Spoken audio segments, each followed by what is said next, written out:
Students. सो previously हम लोगों ने इस चैप्टर के अंदर कुछ सम्स किए थे, कुछ टर्म्स देखे थे कि what is fraction, what is proper fraction, improper fraction and उसके कन्वर्जन मिक्स फ्रैक्शन के बारे में देखा था। इम्प्रॉपर से मिक्स फ्रैक्शन में कैसे जाते हैं, mix fraction to improper fraction में कैसे कन्वर्ट करते हैं, इससे रिलेटेड कुछ सम हम इससे प्रीवियस वाले लेक्चर के अंदर देख चुके हैं। ठीक है, मैंने आपको कुछ होमवर्क दिया था, आई होप आप लोगों ने वो होमवर्क कर लिया होगा।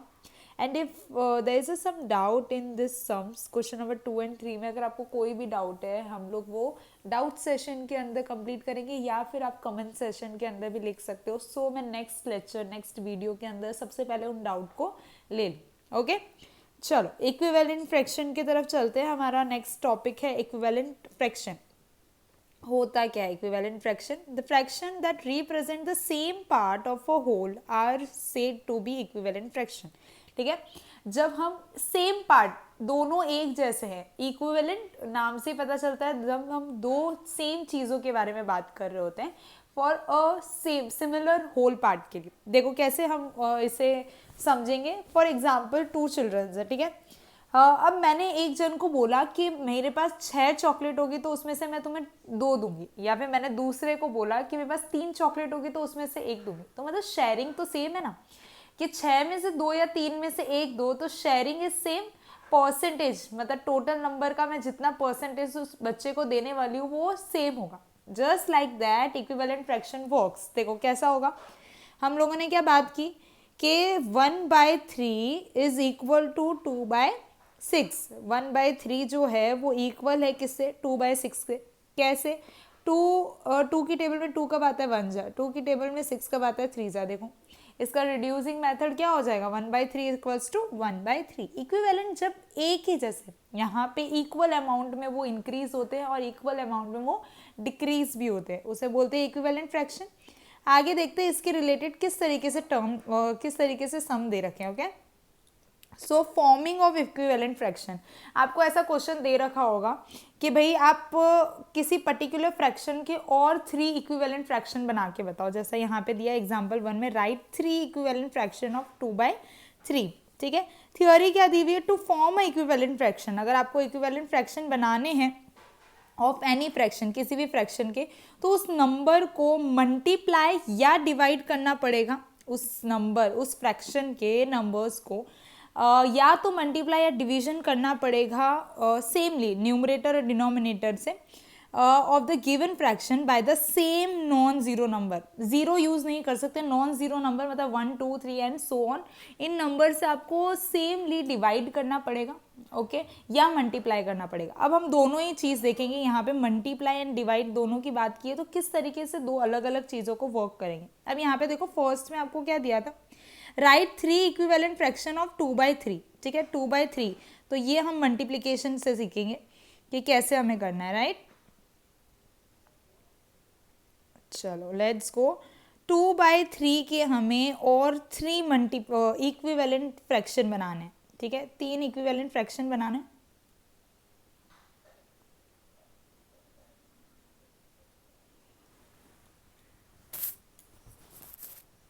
चलो कैसे मल्टीप्लाई करके हम 3 इक्विवेलेंट फ्रैक्शन बना सकते हैं? 2/3 इसको हम क्या करेंगे? मल्टीप्लाई करेंगे। 2 को 2 से मल्टीप्लाई करेंगे। ये सेम नंबर हमारे न्यूमरेटर और डिनोमिनेटर से सेम नंबर मल्टीप्लाई होगा। देखो ऊपर भी मैंने 2 से मल्टीप्लाई किया, नीचे भी मैं 2 से ही मल्टीप्लाई करूंगी। ठीक है, तो न्यूमरेटर और डिनोमिनेटर को मैं सेम नंबर से मल्टीप्लाई करूंगी। So what will my answer? 2 multiply by 2 4, 3 multiply by 2 is 6। ठीक है, देखो ऊपर चलते हैं। यहाँ पे हमारा नेक्स्ट जो इक्विवेलेंट फ्रैक्शन बनेगा वो क्या बनेगा? 4/6। ठीक है, अब उससे नेक्स्ट वाला बनाना है तो क्या करेंगे? सेम फ्रैक्शन लेंगे, 2 मल्टीप्लाई बाय 3। ओके, तो 2 मल्टीप्लाई बाय 3 और 3 मल्टीप्लाई बाय 3 सीरीज ले लेनी है। पहले 2 से मल्टीप्लाई करो, फिर 3 से करो, फिर 4 से करो। यहाँ पे हमें 3 ही इक्विवेलेंट पूछे तो हम 4 तक जाएंगे। अगर हमें 4 इक्विवेलेंट पूछा होता तो हम मल्टीप्लाई बाय 5 भी करते हैं। चलो क्या हो जाएगा आंसर? 2 मल्टीप्लाई बाय 3 6, 3 3 ज़ा 9। सो हमारा नेक्स्ट इक्विवेलेंट क्या बनेगा? 6/9। ठीक है, अब नेक्स्ट वाले में आई गेस आपको पता चल गया होगा कि हम किससे मल्टीप्लाई करने वाले हैं। 2/3 सेम फ्रैक्शन लेंगे, 2/3 फ्रैक्शन हमेशा मेन वाला ही लेंगे। 2 को हम मल्टीप्लाई करेंगे 4 से, 3 को भी मल्टीप्लाई करेंगे 4 से। यहाँ पे देखो 3 को और 3 को दोनों न्यूमरेटर एंड डिनोमिनेटर को सेम नंबर से मल्टीप्लाई किया हमने। सो 2 4 8 एंड 3 4 12। सो हमारा नेक्स्ट इक्विवेलेंट क्या बनेगा, 8/12,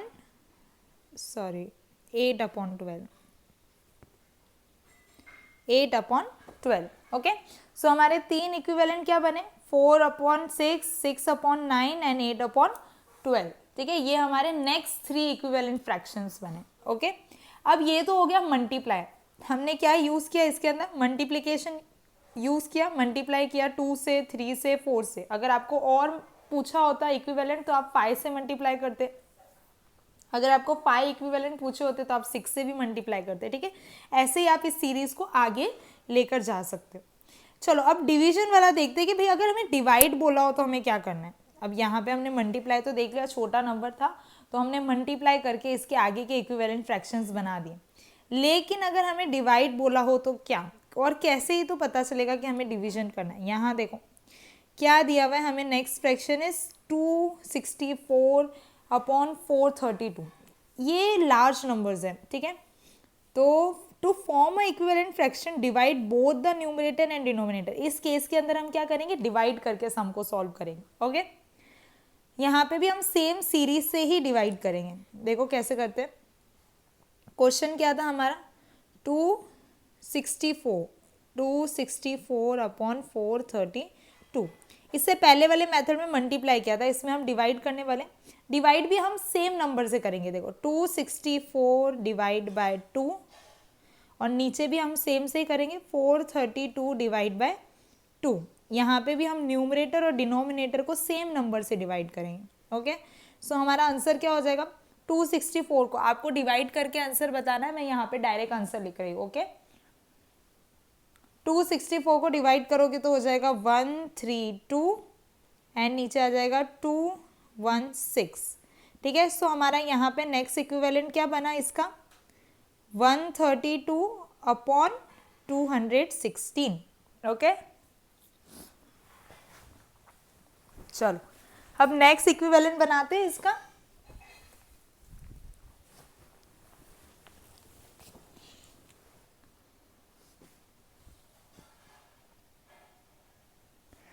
अब क्या करेंगे, 2 के बदले क्या ले लेंगे, 3। ठीक है, इक्वेशन तो सेम ही रहेगा, 264 नीचे 432। डिवाइड किससे करेंगे, यहाँ पे 3 से। जब न्यूमरेटर को 3 से किया है तो डिनोमिनेटर को भी 3 से ही डिवाइड करना है।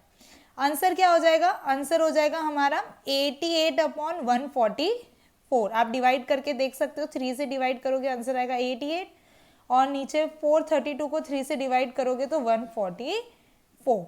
ठीक है, सो हमारा यहाँ पे नेक्स्ट इक्विवेलेंट क्या बन जाएगा, 88/144। ये 2 इक्विवेलेंट आ गए। 3 निकालने को बोला है हमें क्वेश्चन के अंदर, 3 इक्विवेलेंट निकालने को बोला है। चलो नेक्स्ट भी कर लेते हैं।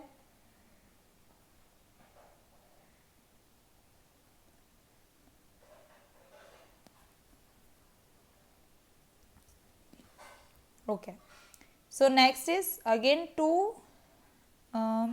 264 divide by 4 and 432 divide by 4। ठीक है, तो यहाँ पे हमने दोनों को किससे डिवाइड किया है, 4 से। What will be answer, 66/108। आपको डिवाइड करके आंसर बताना है, डोंट फॉरगेट इट। ओके, आपको यहाँ पे डिवाइड करके आंसर बताना है। सो हमारा नेक्स्ट इक्विवेलेंट क्या बन जाएगा यहाँ पे, 66/108। ये आ गए हमारे 3 इक्विवेलेंट।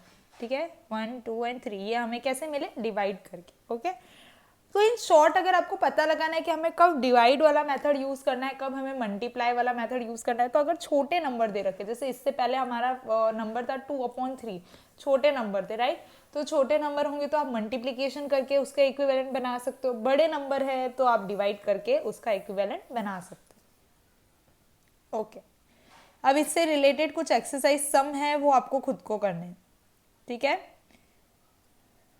ये कुछ सम है, इसमें आपको 2 इक्विवेलेंट्स बनाने हैं। मैं आपको एक का बताऊंगी 5/7 का, बाकी जो 3 है वो आपको खुद को सॉल्व करने हैं। B, C and D will be homework, ठीक है। ये जो है 5/7 इसका मैं आपको बता देती हूँ।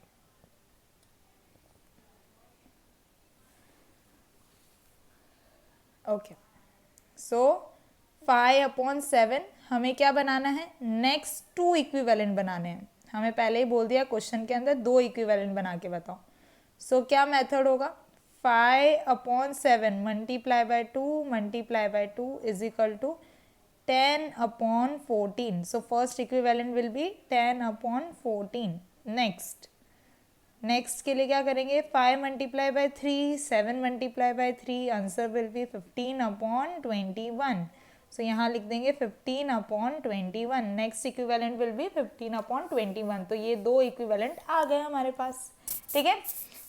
इजी, तो बाकी के 3 सम आपको करने हैं। एंड एज आई से, अगर आपको कोई भी डाउट होता है तो आप कमेंट सेशन में लिख सकते हो, या फिर हम जब हमारा डाउट सेशन होगा तब हम उसे सॉल्व कर लेंगे। चलो नेक्स्ट क्या है, अब इसके बाद हम लोग क्या सीखने वाले हैं, इसके बाद हम लोग रिड्यूसिंग मेथड वाला सीखने वाले हैं, reducing a fraction to its lowest term, ठीक है। इसके बाद हम लोग करने वाले हैं reducing a fraction to its lowest term. क्या दिया हुआ है थ्योरी में, देखते हैं।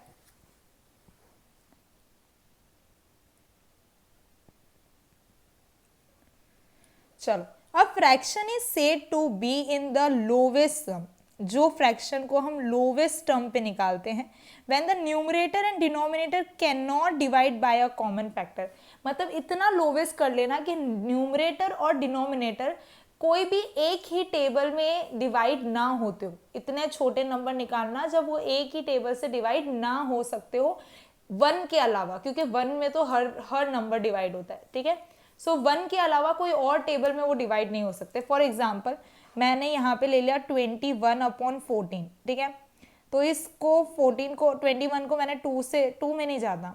अच्छा, ये दोनों ही किसी एक टेबल में तो जाते ही नहीं है, ठीक है। 3 में 14 नहीं आता और 2 में 21 नहीं आता, तो ये दोनों तो एक ही टेबल में नहीं जाते। तो यही होगा, कोई और नंबर लेते। फॉर एग्जाम्पल मैं यहाँ पे ले लेती हूँ 4/18, ठीक है। सो 2 की टेबल से कट करते हैं पहले। 2 की टेबल में आता है 4 2 जा, 18 की टेबल में आता है 9 जा। अगेन 2 और 9 किसी टेबल में आते हैं, 2 की टेबल में ही जाएगा, और 9 है जो 2 की टेबल में नहीं आ सकता। तो ये दोनों किसी एक टेबल के अंदर तो नहीं आते। सो 4/18 का लोवेस्ट टर्म क्या बन गया, 2/9, ठीक है। अगेन थियोरी रीड करते हैं, क्या दिया हुआ है थियोरी के अंदर, a fraction is said to be in a lowest term when the numerator and denominator cannot divide by a common factor। किसी एक नंबर से डिवाइड नहीं हो सकते हो, ठीक है। 2 मेथड है इसको करने के। First method is division bye a common factor, जैसा अभी हम लोगों ने किया। किसी भी कॉमन नंबर से हम उससे डिवाइड, दोनों को डिवाइड करने की कोशिश करेंगे, divide by a common factor. या नेक्स्ट मेथड हो जाएगा, next method will be divide by the HCF। तो आज हम दोनों ही मेथड करने वाले हैं, डिवाइडिंग बाय द HCF और जो ये हमने कॉमन फैक्टर वाला है वो। एक एग्जांपल ले लेते हैं। फर्स्ट वाले का एग्जांपल है 24/18, ठीक है। अब 24/18 है, इसको हम दोनों ही एग्जाम्पल, दोनों मेथड से सॉल्व करने की ट्राई करेंगे। पहला जो मेथड था हमारा, पहला मेथड का नाम है dividing by a common factor. तो मैं यहाँ लिख देती हूँ फर्स्ट मेथड ब्रैकेट में कॉमन फैक्टर, ठीक है, divide by a common factor, यहाँ पे डिवाइड का साइन लगा देती हूँ सो याद रहेगा। कैसे सॉल्व करेंगे, 24/18 दिया हुआ है हमें, ठीक है।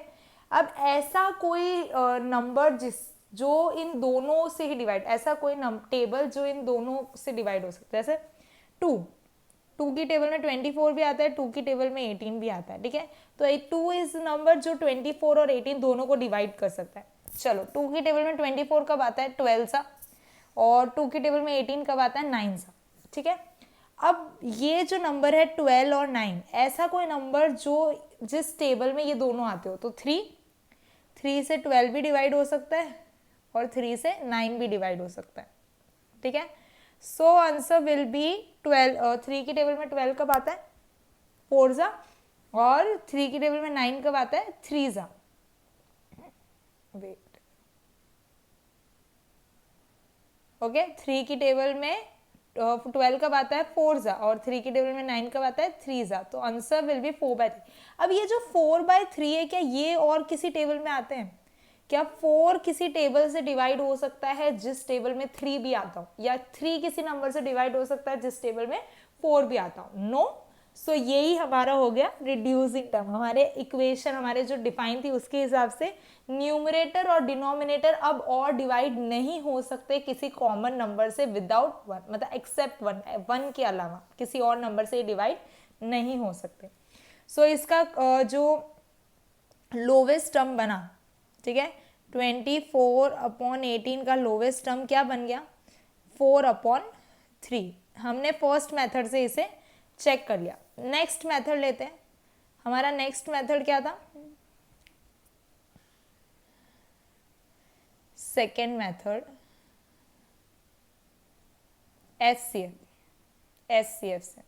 एचसीएफ आपके लिए न्यू नहीं है, इससे प्रीवियस चैप्टर के अंदर हमने हाईएस्ट कॉमन फैक्टर के बारे में देखा है। तो सबसे पहले हम क्या करेंगे, 24 18 का फैक्टर्स निकाल देंगे। देखो 24 और 18 का, तो 24 2 की टेबल में 12 सा, अगेन 2 की टेबल में 6 सा, अगेन 2 की टेबल में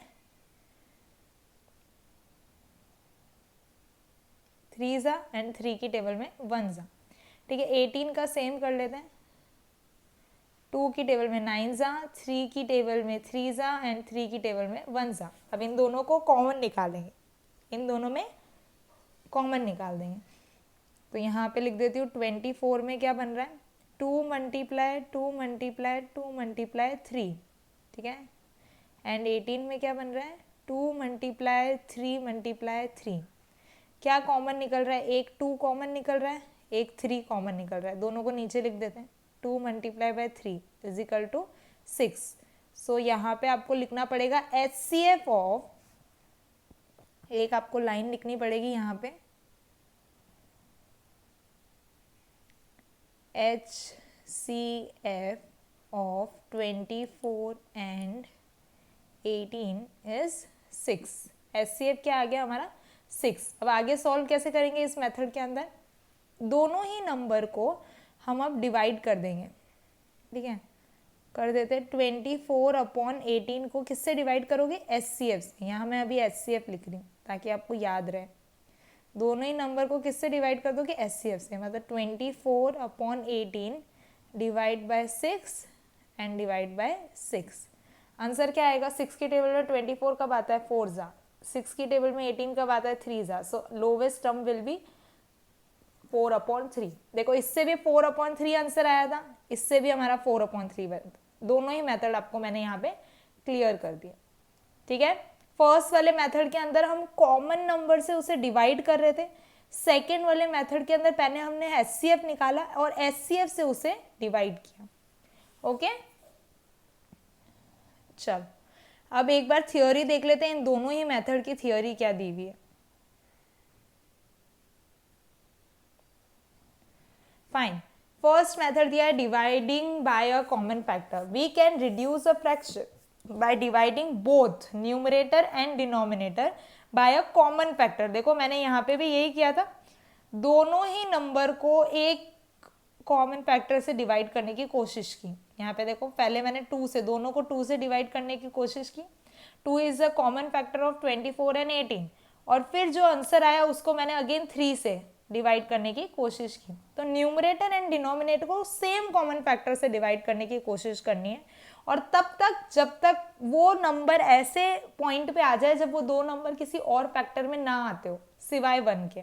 ठीक है, चलो, तो हमारा आंसर यहाँ पे आ गया था 4/3। ये था हमारा मेथड 1। नेक्स्ट मेथड का देख लेते क्या दिया हुआ है, एचसीएफ के बारे में क्या दिया हुआ था। A fraction can be reduced to its lowest term by dividing both. हम दोनों को डिवाइड करेंगे एक ही नंबर से, न्यूमरेटर एंड डिनोमिनेटर को, बाय देयर एचसीएफ। पर हमें पहले क्या फाइंड करना पड़ेगा, एचसीएफ। जो नंबर, जो फैक्टर आपको दिया होगा, जैसे इसमें हमें फैक्टर दिया था 24/18, तो 24 का अलग और 18 के अलग फैक्टर बनाए, देन उसके बाद उसका एचसीएफ निकाला। इन दोनों के एचसीएफ निकालने के बाद जो नंबर आया एचसीएफ, उससे इन दोनों को डिवाइड करेंगे तो ही हमारा आंसर आएगा लोवेस्ट टर्म में। ओके,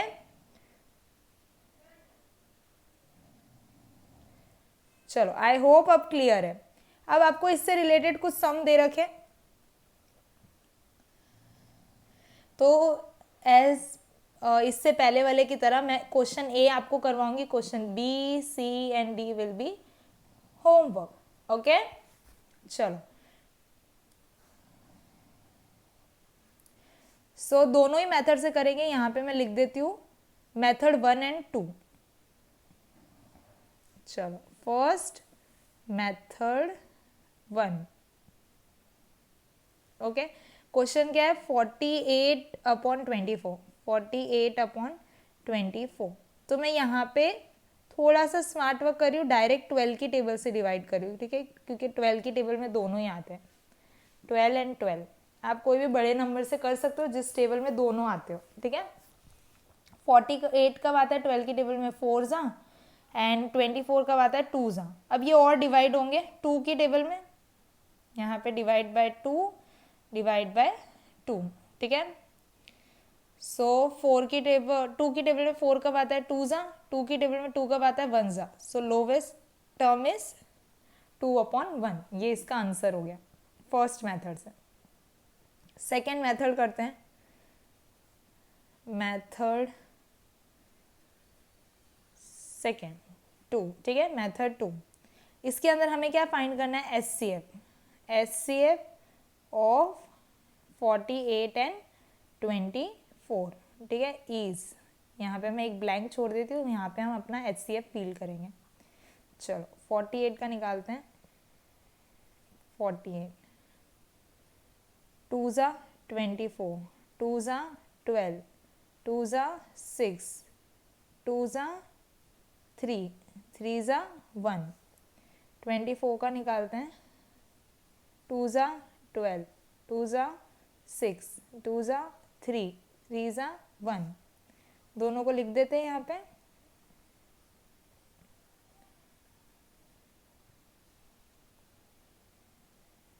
चलो, वेट, पहले 48 का लिखते हैं। 48 के क्या बने थे, 2 मल्टीप्लाई 2 मल्टीप्लाई 2 मल्टीप्लाई 2 मल्टीप्लाई 3। ठीक है, 3। एंड 24 के क्या बने थे, 2 मल्टीप्लाई 2 मल्टीप्लाई 2 मल्टीप्लाई 3। कॉमन क्या क्या निकलेगा, एक 2, दूसरा 2, तीसरा 2 और एक 3। ठीक है, नीचे लिख देते हैं 2 मल्टीप्लाई 2 मल्टीप्लाई 2 मल्टीप्लाई 3। मल्टीप्लाई कर दो, 2 2 जा 4, 4 2 जा 8, 8 3 जा 24। तो हमारा एचसीएफ क्या आ गया, 24। यहाँ पे लिख देती हूँ मैं, हमारा एचसीएफ आ गया 24। अब हम अपने नंबर को किससे डिवाइड करेंगे, हमारे एचसीएफ से। ओके, सो नंबर क्या था, 48/24। डिवाइड किससे करने वाले हैं हम, एचसीएफ से। क्या हो जाएगा, 48 divide by 24 and 24 divide by 24।